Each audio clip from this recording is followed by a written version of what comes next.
Welcome po sa ating channel, Alice Choice Carrera Tips. Disclaimer lamang po Ito po sa atin ay pinaghalong self-study at sariling kursunada lamang po. April 7, 2024, araw tayo ng Sunday. 8 races ang ating naka-line up. Tatakbo ang Cool Summer Farm at White Castle Stakes Race. 5 PM start time. Bago tayo mag-start, shoutout ko lamang po. Shoutout to Boss Romiel Yape. Shoutout din natin si Naida Lopez, Berilio Santos Jr., Ronaldo Terrana, at shoutout to kay Felix Beltran, Putot Efren. Shoutout din natin si Madam Christy Santos at shoutout to sa kanyang mga anak na si Jana, JC at Bea. Shoutout din natin Joel Bandolin. Maraming salamat po.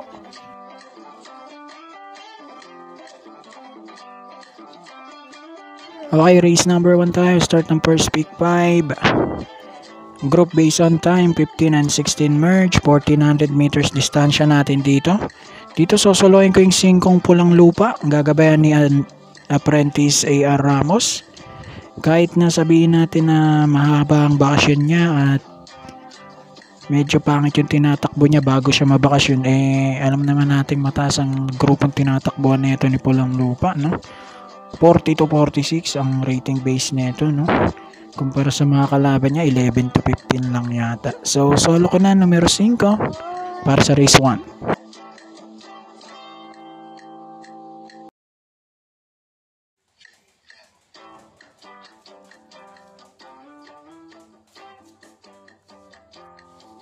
Race number 2 po tayo. Start ng winner take all. Ito na ang Cool Summer Farm Stakes Race. Milya ang ating distansya. Dito ako sa couple runner 3 and 3A, Hans City with John Alvin Guse at Luis Bill with JB Hernandez. Panigundo ko yung numero 2, average sweat counts. Gagabayan naman ni Pau Pau Guse. 3 at 2 para sa race number 2.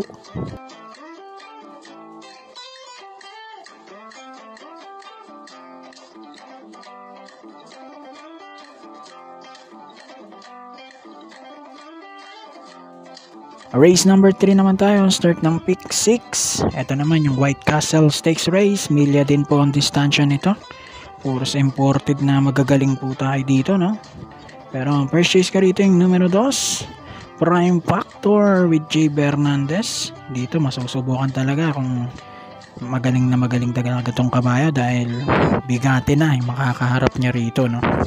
Panigundo ko yung napupunto ngayon, numero 6.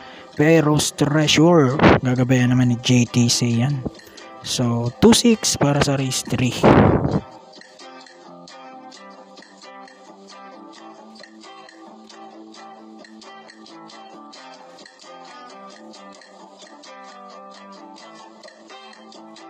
Race number 4. Start naman ang ating second pick 5. Class 5, 6 to 10 split. 1400 meters.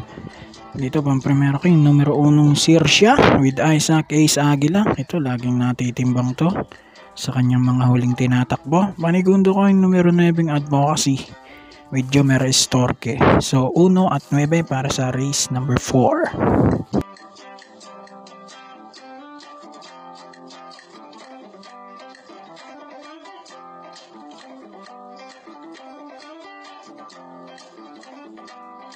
Race number 5 na po tayo para tingnan ng first pick 5 at start ng pick 4. Ito class 5 placers.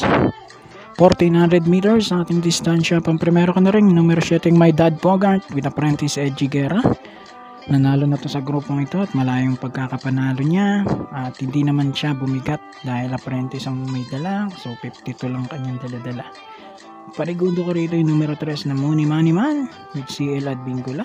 Nanalo sa 6 to 10 to pero hindi siya nakadalawang dikit. Ngayon bumaba pa sa 5, no? So tingin ko malaki ang chance ang manalo. So 7 at 3 para sa race 5.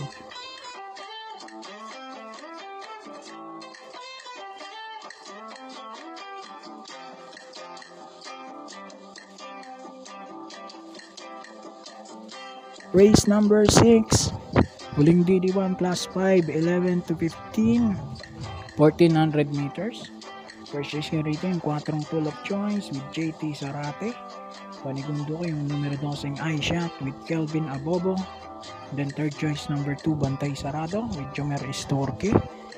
May nakikita akong magandang pandeado rito, yung numero G's, Nakalanggaman Island with CS Pari Jr. Baka kaya pang umisan nito.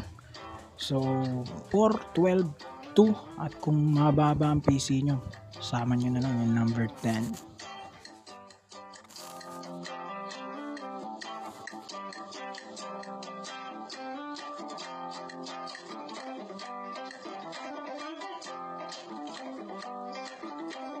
Race number 7, penultimate race.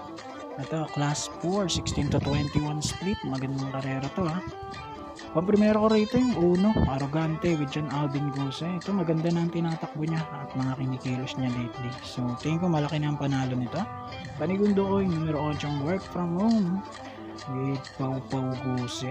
So 1 at 8 rito para sa race number 7.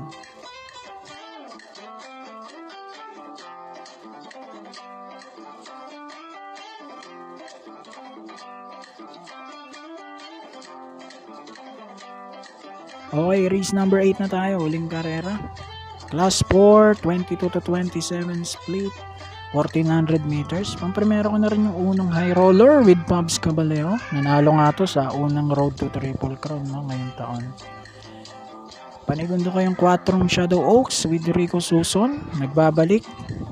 Isang beses pa lang tumatakbo to sa kanyang 2-year-old maiden race no, ng nakaraang taon.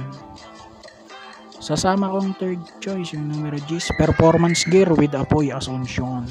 1, 4, 10 para sa ating race 8. So good luck po, happy racing, God bless at mabuhay po kayong lahat.